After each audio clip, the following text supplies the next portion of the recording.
Welcome tea short కార్యక్రమంలో ఈరోజు భాగంగా నిష్పత్తి ఎక్కువ రాష్ట్రాలు, స్త్రీ నిష్పత్తి తక్కువ రాష్ట్రాలు మనం తెలుసుకునే ముందు ఇక్కడ సెక్స్ రేషియో అనే పదాన్ని మనం తీసుకుంటే, స్త్రీ పురుష నిష్పత్తిని తీసుకుంటే మన దేశంలో 1000 మంది పురుషులకు 943 మంది స్త్రీలు ఉన్నారు. యాజ్ పర్ 2011 జనాభా లెక్కల ప్రకారం. 2011 సెన్సెస్ ప్రకారం ప్రతి 1000 మంది పురుషులకు 943 మంది స్త్రీలు ఉన్నారు. అంటే పురుషులు ఎక్కువ ఉన్నారు, స్త్రీలు తక్కువ ఉన్నారు. కానీ ఇక్కడ మనం జనరల్గా మనం పరిగణలోకి తీసుకుంటే ప్రపంచంలో ప్రతి 1000 మంది పురుషులకు 1167 మంది స్త్రీలు రష్యాలో హైయెస్ట్ ఉన్నారండి. అంటే ప్రతి 1000 మంది పురుషులకు స్త్రీ నిష్పత్తి ఎక్కువ దేశం రష్యా అయితే, అంటే అక్కడ 1000 మంది పురుషులు ఉంటే 1167 మంది స్త్రీలు ఉన్నారు రష్యాలో. మన దేశంలో 1000కి 943 మంది స్త్రీలు ఉంటే, ఇక్కడ స్త్రీ నిష్పత్తి ఎక్కువగా ఉన్న రాష్ట్రాలు, highest sex ratio states in India అంటే లింగ నిష్పత్తి, స్త్రీ నిష్పత్తి ఎక్కువ ఉన్న రాష్ట్రాలు తీసుకుంటే కేరళలో మనకు జనరల్గా ఇక్కడ 1000 మంది పురుషులుంటే 1084 మంది స్త్రీలు ఉన్నారు. అంటే 84 మంది స్త్రీలు ఎక్కువ ఉన్నారు కేరళలో. అదే మనం ఆంధ్రప్రదేశ్లో తీసుకుంటే 1000 మంది పురుషులుంటే 997 మంది స్త్రీలు ఉన్నారు ఆంధ్రప్రదేశ్లో. అదే తమిళనాడులో 1000 మంది పురుషులుంటే 996 మంది స్త్రీలు ఉన్నారు. 996 మంది స్త్రీలు ఉన్నారు. మరి లింగ నిష్పత్తి తక్కువ రాష్ట్రం ఏంటంటే హర్యానా స్టేట్. ఈ హర్యానాలో 1000 మంది పురుషులుంటే వాస్తవానికి 879 మంది స్త్రీలు ఉన్నారు. 879 అంటే మనకు ఎట్లా అడుగుతాడు, లింగ నిష్పత్తి తక్కువ రాష్ట్రం అని అడగొచ్చు, లేకపోతే ప్రతి 1000 మంది పురుషులకు స్త్రీ నిష్పత్తి తక్కువ రాష్ట్రం అని అడగొచ్చు, స్త్రీ నిష్పత్తి తక్కువ రాష్ట్రం అని అడగొచ్చు. కానీ ఇక్కడ క్వశ్చన్ అడిగేదాన్ని బట్టి మనం ఆన్సర్ చేయాల్సి ఉంటుంది. 2011 జనాభా లెక్కల ప్రకారం సంఖ్యాపరంగా స్త్రీలు ఎక్కువ రాష్ట్రం ఏంటంటే ఉత్తరప్రదేశ్ అండి, సంఖ్యాపరంగా. కానీ 2011 జనాభా లెక్కల ప్రకారం లింగ నిష్పత్తి ఎక్కువ రాష్ట్రం ఏంటంటే కేరళ. అంటే కేరళలో 1000కి 1084 ఉన్నారు. ఉత్తరప్రదేశ్లో 1000కి 1084 లేకపోయినా ఉత్తరప్రదేశ్ జనాభా ఎక్కువ కాబట్టి అక్కడ స్త్రీలు ఎక్కువ ఉన్నారు. కేరళలో 1000కి 1084 మంది స్త్రీలు ఉన్నప్పటికీ ఉత్తరప్రదేశ్తో పోలిస్తే కేరళలో స్త్రీల సంఖ్య తక్కువ, స్త్రీ నిష్పత్తి ఎక్కువ. హర్యానాలో ప్రతి 1000 మందికి వాస్తవానికి 879 మంది స్త్రీలు ఉన్నప్పటికీ, స్త్రీ నిష్పత్తి తక్కువ ఉన్నప్పటికీ సంఖ్యాపరంగా మన దేశంలో స్త్రీలు తక్కువ సిక్కిం రాష్ట్రంలో ఉన్నారు. ఎందుకు సిక్కిం రాష్ట్రంలో ఉన్నారంటే సిక్కిం మొత్తం జనాభా 6 లక్షలు. అందుకే స్త్రీ నిష్పత్తి తక్కువ రాష్ట్రం అంటే హర్యానా, సంఖ్యాపరంగా స్త్రీలు తక్కువ రాష్ట్రం అంటే సిక్కిం చేయాలి.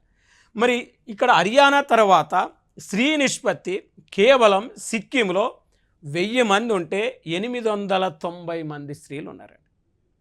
అంటే 1000 మంది పురుషులుంటే 890 మంది స్త్రీలు ఇక్కడ మనకు ప్రధానంగా కనపడుతున్నారు.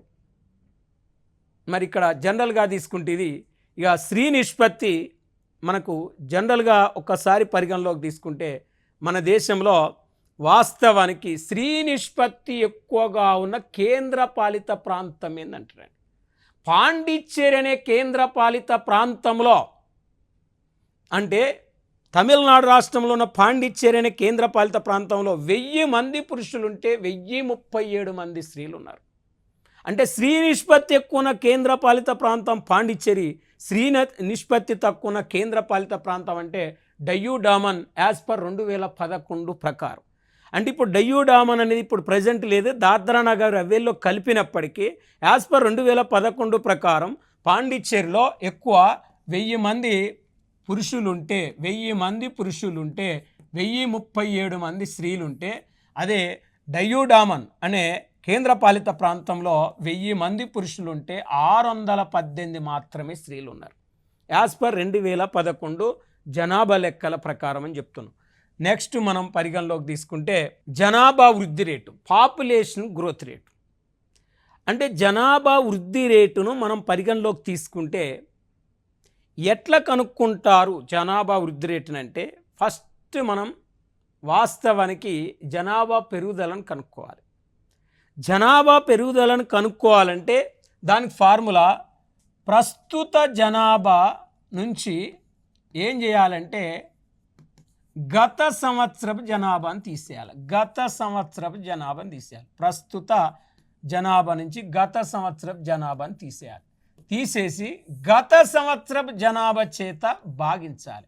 వచ్చిన ప్రతిఫలాన్ని ఇంటూ 100 చేత మనం ఎచ్చవేయాలి.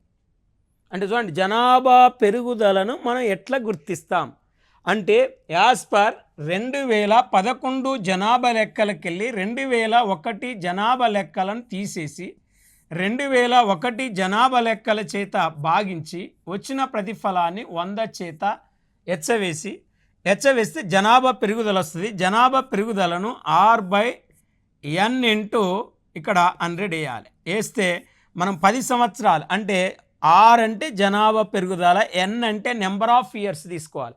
1 ఇయర్ కావాలన్నా, 2 ఇయర్స్ కావాలన్నా, 10 ఇయర్స్ కావాలంటే ఇక్కడ స్క్వేర్ చేస్తే మనకు జనాభా వృద్ధి రేటు వస్తుంది. అంటే జనాభా వృద్ధి రేటుని ఇట్లా కనుక్కుంటాం, జనాభా పెరుగుదలని ఇట్లా కనుక్కుంటాం.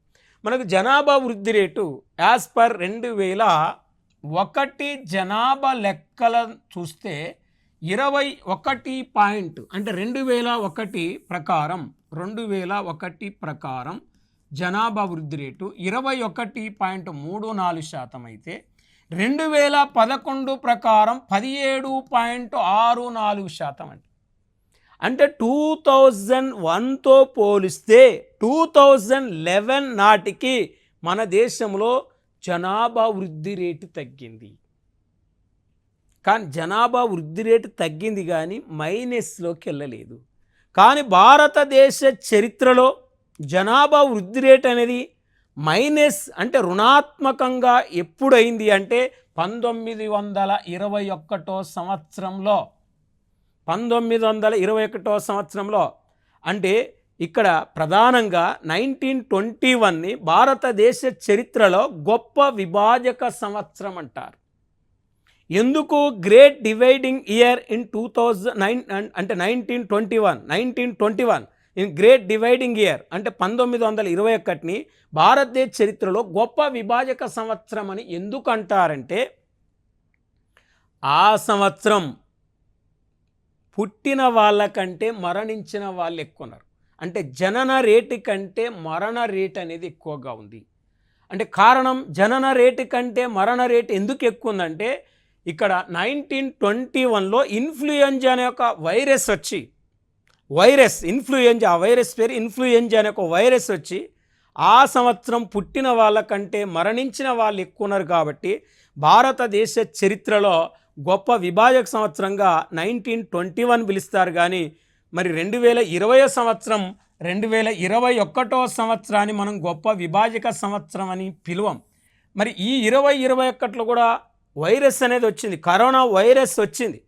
అయినప్పటికీ ఈ సంవత్సరాలు ఎందుకు గొప్ప విభాజక సంవత్సరాలు అనవంటే, ఈ 2 సంవత్సరాల్లో వాస్తవానికి పుట్టిన వాళ్ళకంటే మరణించిన వాళ్ళు తక్కువ ఉన్నారు. ఈ సంవత్సరాలు అంటే కరోనా వచ్చినప్పటికీ చనిపోయిన వాళ్ళు తక్కువ. ఈ 2 సంవత్సరాలు పుట్టిన వాళ్ళు ఎక్కువ. కాబట్టి ఈ 2 సంవత్సరాల్లో మన దేశంలో జనాభా అనేది మైనస్లోకి వెళ్ళలేదు. అందుకే వీటిని గొప్ప విభాజక సంవత్సరాలు అనం. 1921ని మరి గొప్ప విభాజక సంవత్సరం ఎందుకు అంటామనేది మనం ప్రధానంగా చెప్పుకున్నాం. అంటే జనాభా వృద్ధి రేట్ అనేది 3 అంశాలు ప్రభావితం చేస్తాయి. 1 జనన రేటు, 2 మరణ రేటు, 3 వలసలు మైగ్రేషన్. చూడండి, ఇక్కడ population growth rate depend on the 3 concepts. ఒకటి first birth rate, second death rate, third migration. ఈ 3 అంశాలు జనాభా వృద్ధి రేటును మనం ప్రభావితం చేస్తూ నేను చెప్తున్నాం. యాజ్ పర్ 2011 ప్రకారం 17.64% జనాభా వృద్ధి రేటు ఉంది. అయితే జనాభా వృద్ధి రేటు ఎక్కువగా ఉన్న రాష్ట్రాలను మనం పరిగణలోకి తీసుకుంటే మేఘాలయ 27.9% ఉంది. Highest population growth rate state India అంటే మేఘాలయ 27.9% ఉంది. తర్వాత మనం అరుణాచల్ ప్రదేశ్ తీసుకుంటే 26.0 ఉంది అరుణాచల్ ప్రదేశ్. తర్వాత బీహార్ తీసుకుంటే 25 ఇక్కడ 4%, 25.4% ఉంటే, ఇక్కడ అరుణాచల్ ప్రదేశ్లో 26.0 ఉంటే, మేఘాలయలో 27.9%. Highest population growth rate states in India అన్నప్పుడు మేఘాలయ, అరుణాచల్ ప్రదేశ్ అండ్ బీహార్ స్టేట్లు గుర్తుపెట్టుకోవాలి. మరి lowest population growth rate India అంటే మనం జనరల్గా మనం ఒకసారి పరిగణలోకి తీసుకుంటే lowest population growth rate states in India అంటే వాస్తవానికి lowest population growth rate states ఏమున్నాయి అనేది పరిగణలోకి తీసుకుంటే ఇక్కడ లోయెస్ట్ మరి Nagaland state lowest population growth rate state Nagaland. తర్వాత మనం కేరళ అనేది కూడా లోయెస్ట్. తర్వాత గోవా అనేది కూడా lowest population growth rate states. అంటే నాగాల్యాండ్లో -0.6% ఉంది. -0.6% ఉంది ఎక్కడ? నాగాల్యాండ్ స్టేట్లో. మరి 2001లో హయ్యెస్ట్ పాపులేషన్ గ్రోత్ రేట్ నమోదై 2011లో లోయెస్ట్ పాపులేషన్ గ్రోత్ రేట్ నమోదైన రాష్ట్రం నాగాల్యాండ్, జస్ట్ -0.6. దాని తర్వాత కేరళ 4.9% గ్రోత్ రేట్ ఉంటే గోవా 8.2% గ్రోత్ రేట్ ఉంది. అంటే lowest population growth rate states in India అంటే నాగాల్యాండ్, కేరళ, గోవా. మరి ఇప్పుడు జనరల్గా జనాభా వృద్ధి రేట్ ఎక్కువ కేంద్ర పాలిత ప్రాంతం ఏందంటాడు. జనాభా వృద్ధి రేట్ ఎక్కువ కేంద్ర పాలిత ప్రాంతం ఏంటంటే దాద్రా నగర్ హవేలీ. ఈ దాద్రా నగర్ హవేలీ 55.9% గ్రోత్ రేట్ ఇక్కడ మనకు కనపడుతుంది. 55.9%. Highest population growth rate union territories in India అంటే నాగాల్యాండ్ 55.9 అయితే, lowest population growth rate union territories in India అంటే జనాభా వృద్ధి రేట్ తక్కువ కేంద్ర పాలిత ప్రాంతం ఏంటిదని మనం పరిగణలోకి తీసుకుంటే అక్కడ మెయిన్గా లక్షద్వీపులు అంటే లక్షద్వీపులు అనేది అతి తక్కువ జనాభా వృద్ధి రేటు ఉన్న కేంద్ర పాలిత ప్రాంతం. అంటే హైయెస్ట్ దాద్రా నగర్ హవేలీ, లోయెస్ట్ లక్షద్వీపులో కేవలం 6.3% గ్రోత్ రేట్ ఉందండి. మరి ఇది పాపులేషన్ గ్రోత్ రేట్ సంబంధించిన అంశం. యాజ్ పర్ 2011 జనాభా లెక్కలను తీసుకుంటే, మరి 2011 జనాభా లెక్కలను పరిశీలించినట్లయితే గ్రామీణ జనాభా, పట్టణ జనాభా, ఇక్కడ 2001 ప్రకారం గ్రామీణ జనాభా 72.22%. అదే 2011కు వచ్చేసరికి మెయిన్గా గ్రామీణ జనాభా 68.80% తగ్గేది. అంటే 2001తో పోలిస్తే 2011 నాటికి గ్రామీణ జనాభా శాతం తగ్గింది 72 నుంచి 68%. అదే 2001 ప్రకారం పట్టణ జనాభా 27.78% ఉంటే 2011 ప్రకారం పట్టణ జనాభా 31.22% తగ్గింది. అంటే 22% అంటే ఇక్కడ 27.78 నుంచి 31.22%గా ఉందంటే పట్టణ జనాభా శాతం పెరిగింది, గ్రామీణ జనాభా శాతం తగ్గింది. అక్కడ 72 నుంచి 68 గ్రామీణ జనాభా శాతం తగ్గితే 27 నుంచి 31%కి పట్టణ జనాభా శాతం పెరిగింది. మరి ఇప్పుడు జనరల్గా మనం పరిగణలోకి తీసుకుంటే 2011 జనాభా లెక్కలను తీసుకుంటే భారతదేశంలో గ్రామీణ జనాభా ఎక్కువ రాష్ట్రం ఏందని అడుగుతాడు. ఉత్తరప్రదేశ్గా మనం గుర్తుపెట్టుకోవాలి. యూపీ ఉత్తరప్రదేశ్ గ్రామీణ జనాభా ఎక్కువగా ఉన్న రాష్ట్రం ఉత్తరప్రదేశ్. ఇక్కడ highest rural population state in India అంటే ఉత్తరప్రదేశ్. మరి వాస్తవానికి ఇక్కడ రెండు ఉంటాయి. గ్రామీణ జనాభా ఎక్కువగా ఉన్న రాష్ట్రం వేరు, గ్రామీణ జనాభా శాతం ఎక్కువ ఉన్న రాష్ట్రం వేరు. గ్రామీణ జనాభా తక్కువ ఉన్న రాష్ట్రం వేరు, గ్రామీణ జనాభా శాతం తక్కువ ఉన్న రాష్ట్రం వేరు. పట్టణ జనాభా ఎక్కువ ఉన్న రాష్ట్రం వేరు, పట్టణ జనాభా శాతం ఎక్కువ ఉన్న రాష్ట్రం వేరు. పట్టణ జనాభా తక్కువ ఉన్న రాష్ట్రం వేరు, పట్టణ జనాభా శాతం తక్కువ ఉన్న రాష్ట్రం వేరు. ఇది అంటే ఇక్కడ మనం జనరల్గా మనం ఒకసారి పరిగణలోకి తీసుకుంటే గ్రామీణ జనాభా ఎక్కువగా ఉన్న రాష్ట్రం ఉత్తరప్రదేశ్. 76.2% ఉంది ఉత్తరప్రదేశ్లో. 76.2% ఉంది ఉత్తరప్రదేశ్లో. అదే గ్రామీణ జనాభా శాతం ఎక్కువగా ఉన్న రాష్ట్రం అంటే హిమాచల్ ప్రదేశ్ అండి. అంటే హిమాచల్ ప్రదేశ్లో 89.96% గ్రామీణ జనాభా శాతం ఉంది. అంటే ఇక్కడ సంఖ్య ఎక్కువ ఉంది, ఇక్కడ శాతం ఎక్కువ ఉంది. అంటే ఉత్తరప్రదేశ్లో సంఖ్య ఎక్కువ ఉంది, హిమాచల్ ప్రదేశ్లో శాతం ఎక్కువ ఉంది. మరి గ్రామీణ జనాభా తక్కువగా ఉన్నది సిక్కిం. గ్రామీణ జనాభా తక్కువగా ఉన్న సిక్కిం ఇక్కడ 75.3% ఉందండి. గ్రామీణ జనాభా శాతం తక్కువ ఉన్నది గోవా, ఇక్కడ 37.2 ఉన్నదండి.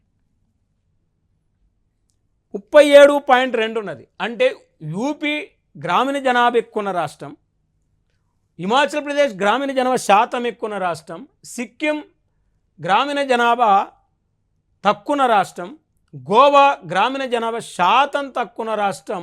గోవా అంటే శాతం తక్కువ ఉన్న రాష్ట్రం గోవా 37.2%.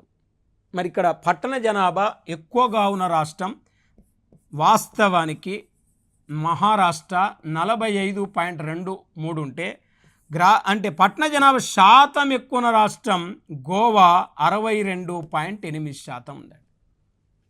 అంటే పట్టణ జనాభా ఎక్కువన్నది మహారాష్ట్ర, పట్టణ జనాభా శాతం ఎక్కువన్నది మాత్రం గోవా. పట్టణ జనాభా తక్కువన్నది ఏంటంటే సిక్కింలో పట్టణ జనాభా శాతం కేవలం 24. ఇక్కడ మనకు 97% ఉందండి. 97%.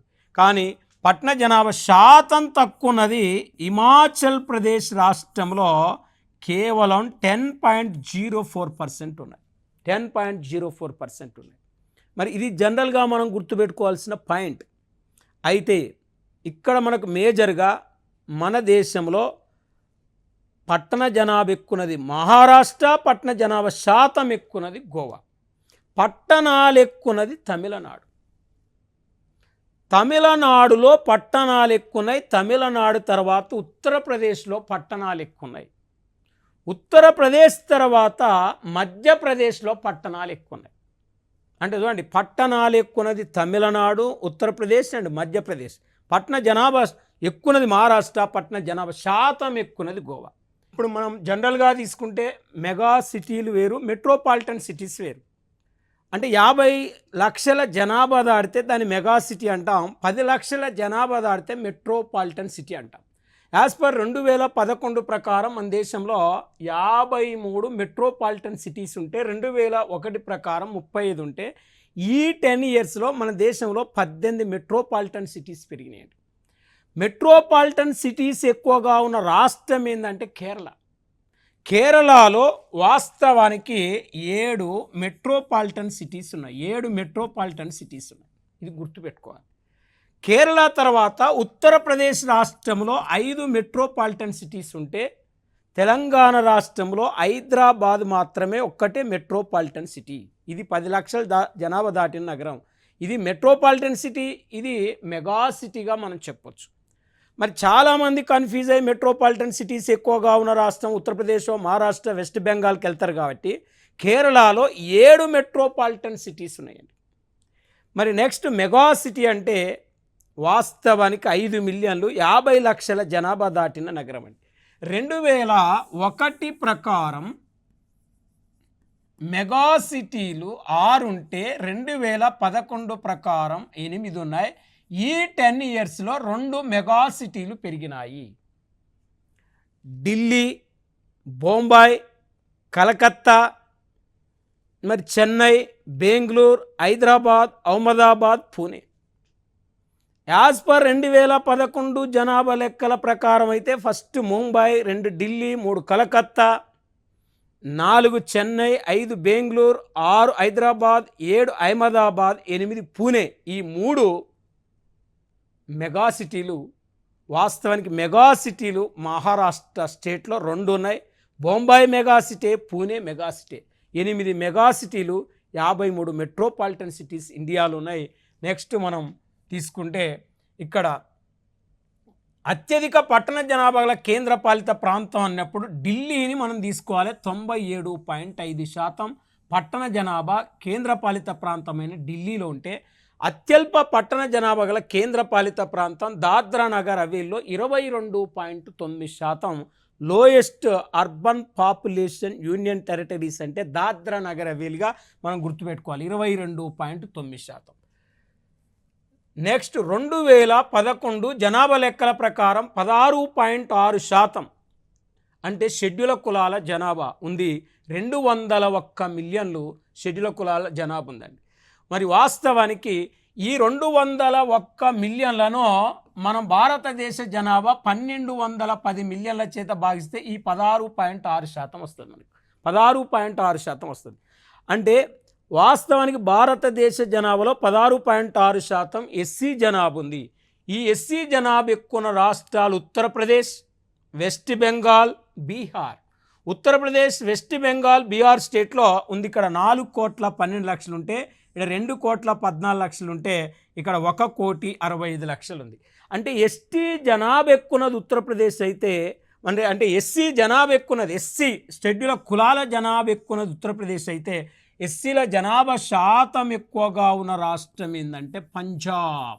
పంజాబులో 31.9% ఉంది. పంజాబులో ఇక్కడ అంటే షెడ్యూల్ కులాల జనాభా ఎక్కున్నది ఉత్తరప్రదేశ్, షెడ్యూల్ కులాల జనాభా శాతం ఎక్కున్నది పంజాబ్, 31.9% ఉందండి.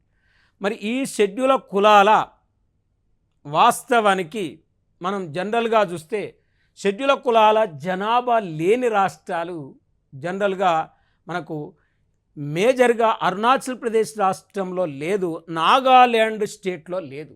ఎస్సీల జనాభా లేని రాష్ట్రాలు అరుణాచల్ ప్రదేశ్, నాగాల్యాండ్ అయితే, ఎస్సీల జనాభా తక్కువగా ఉన్న రాష్ట్రం ఏంటంటే మిజోరాం. ఇక్కడ కేవలం 1,212 మంది ఉన్నారు. ఇక్కడ షెడ్యూల్ కులాల జనాభా 0.01% ఉంది. అంటే షెడ్యూల్ కులాల జనాభా తక్కువన్నది మిజోరాం, షెడ్యూల్ కులాల జనాభా శాతం తక్కువన్నది కూడా మిజోరామే, 0.01 ఉన్నారు. మరి ఈ షెడ్యూల్ కులాల జనాభా లేని మరి రాష్ట్రాలు నాగాల్యాండ్, అరుణాచల్ ప్రదేశ్ చెప్పినాం. షెడ్యూల్ కులాల జనాభా లేని వాస్తవానికి కేంద్రపాలిత ప్రాంతాలు తీసుకుంటే లక్షద్వీపులు, అండమాన్ నికోబార్ దీవుల్లో షెడ్యూల్ కులాల జనాభా లేరు. ఇక్కడ నెక్స్ట్ మనం పరిగణలోకి తీసుకుంటే, నెక్స్ట్ అధ్యయనం చేస్తే ఇక్కడ మేజర్గా నెక్స్ట్ ఇక్కడ ఎస్టీలు అయితే మన దేశ జనాభా 1,210 మిలియన్లు అయితే 2011 ప్రకారం 104 మిలియన్లు ఎస్టీలు ఉన్నారంటే, ఈ 104 మిలియన్లను 1,210 మిలియన్ల చేత భాగిస్తే భారతదేశ జనాభాలో ఎస్టీలు 8.6% ఉన్నారండి. 8.6% ఉన్నారు. అంటే ఎస్సీ ఎస్టీలు దాదాపు 24% ఉన్నారు. ఇద్దరు కలిపితే 1/4 ఎస్సీ ఎస్టీ జనాభా ఉంది భారతదేశ జనాభాలో. ఎస్టీలు ఎక్కువ రాష్ట్రం మధ్యప్రదేశ్, ఎస్టీల శాతం ఎక్కువ రాష్ట్రం మిజోరాం. అంటే మరి చూడండి, ఎస్టీలు అంటే షెడ్యూల్ తెగల జనాభా ఎక్కువ రాష్ట్రం మధ్యప్రదేశ్, ఎస్టీల జనాభా శాతం ఎక్కువ రాష్ట్రం మిజోరాం అంటాం. మరి ఎస్టీలు జనాభా తక్కువగా ఉన్న రాష్ట్రాన్ని మనం తీసుకుంటే వాస్తవానికి ఇక్కడ మనకు ఎస్టీల జనాభా తక్కువగా ఉన్న రాష్ట్రం ఏంటంటే వాస్తవానికి మనకు హైయెస్ట్ మధ్యప్రదేశ్లో 21.7% ఉంటే, అంటే దాదాపు 1,50,00,000 జనాభా ఉంటే, ఎస్టీల జనాభా ఎక్కువ ఉంటే, ఎస్టీల జనాభా తక్కువగా ఉన్న రాష్ట్రం ఇక్కడ శాతం ఎక్కువ ఉన్నది మిజోరాం అని చెప్తున్నాం. మిజోరాం స్టేట్లో 94.4% ఉన్నారు. ఎస్టీలు ఎక్కున్నది మధ్యప్రదేశ్, ఎస్టీల శాతం ఎక్కున్నది మిజోరాం 94.4% ఉన్నారు.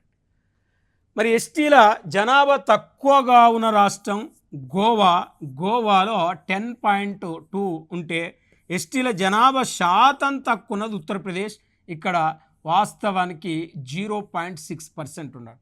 దాదాపు 0.6% ఉన్నారు. ఇక్కడ శాతం తక్కువ ఉన్నారు, ఇక్కడ సంఖ్య తక్కువ ఉన్నారు గోవాలో. ఇప్పుడు ఒక్కసారి క్లారిటీ చూడండి. ఎస్టీలు ఎక్కున్నది మధ్యప్రదేశ్, ఎస్టీల శాతం ఎక్కున్నది మిజోరాం, ఎస్టీలు తక్కువన్నది గోవా, ఎస్టీల శాతం తక్కువన్నది ఉత్తరప్రదేశ్. మరి ఎస్టీ జనాభా లేని రాష్ట్రాలు పంజాబ్, హర్యానా. ఎస్టీల జనాభా లేని కేంద్రపాలిత ప్రాంతాలు మనం తీసుకుంటే ఢిల్లీ, చండీగఢ్, పాండిచ్చేరిలో ఎస్టీల జనాభా లేని కేంద్రపాలిత ప్రాంతాలుగా చెప్పవచ్చు. నెక్స్ట్ మనం మురికివాడల జనాభాను తీసుకుంటే ఇక్కడ 2011 జనాభా లెక్కల ప్రకారం 2613 మురికివాడల పట్టణాలు ఉన్నాయండి. అంటే 2001తో పోలిస్తే 2011 నాటికి 870 మురికివాడల పట్టణాలు మన దేశంలో అదనంగా పెరిగినాయి. ప్రజెంట్ ఇండియాలో 2613 మురికివాడల పట్టణాలు ఉన్నాయండి. మరి ఈ మురికివాడల పట్టణాలు ఎక్కువ రాష్ట్రం ఏంటంటే తమిళనాడు 507 పట్టణాలుంటే, రెండవది మధ్యప్రదేశ్ 303 పట్టణాలుంటే, నాలుగోది ఉత్తరప్రదేశ్ 293 పట్టణాలు ఉన్నాయి. తమిళనాడు, మధ్యప్రదేశ్, ఉత్తరప్రదేశ్లో మురికివాడల పట్టణాలు ఎక్కువ రాష్ట్రాలుగా మనం చెప్పొచ్చు. మురికివాడల అంటే అత్యధికంగా మురికివాడల్లో నివసించే జనాభా గల నగరాల్లో Mumbai first, Calcutta second, Chennai third, Delhi fourth. అంటే ముంబైలో 41% మంది మురికివాడలో నివసిస్తారు, కలకత్తాలో దాదాపు 29.6% మంది నివసిస్తే, చెన్నైలో 28% అయితే, ఢిల్లీలో 15% మంది అంటే 15% మంది. ఇక్కడ ముంబై, కలకత్తా, చెన్నై, ఢిల్లీ అనేది మనం ప్రధానంగా తీసుకోవచ్చు.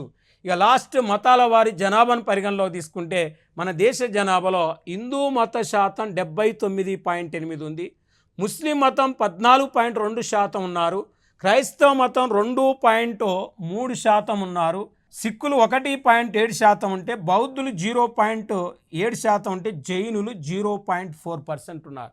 అంటే భారతదేశంలో అత్యధిక శాతం ఏ మతస్థులు ఉన్నారంటే ఫస్ట్ హిందువులు, 2 ముస్లింలు, 3 క్రైస్తవులు, 4 సిక్కులు. ఈ 4 గుర్తుంటే మనకు సరిపోతుంది. మానవ వనరులనే పాఠం ఇంతవరకు నేర్చుకోవటం జరిగింది.